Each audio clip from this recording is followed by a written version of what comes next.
et bienvenue à notre condensé financier quotidien du mardi. Je m'appelle Sophie et voici ce qu'il se passe sur les marchés aujourd'hui. La Banque centrale de la Chine a annoncé une coupe du montant d'espèces que les banques doivent détenir en réserve afin de réduire le coût du financement. Le dollar américain pourrait continuer de grimper car le CPI de septembre favorise les paris sur une Fed rigorine. L'environnement actuel pourrait conserver le cours de l'or au sein d'une zone restreinte car les chiffres américains ne semblent pas altérer les perspectives monétaires.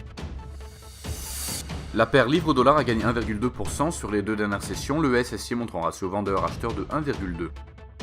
La paire dollarienne a connu un mouvement baissier chutant 2,7% sur les deux dernières sessions, le SSI montre un ratio vendeur-acheteur de 1,5. Le cours du pétrole brut a chuté sur les deux dernières sessions, perdant 0,5% sur la dernière. Le SSI montre un ratio vendeur-acheteur de 1,2. Le cours de l'or a affiché de légers gains sur les deux dernières sessions, en hausse de 0,4%. Le SSI montre un ratio acheteur-vendeur de 5,3.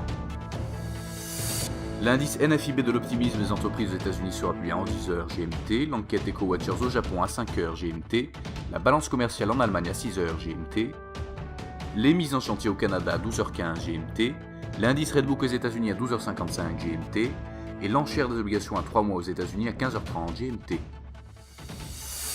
Nous espérons que vous avez apprécié nos perspectives marchés de ce mardi.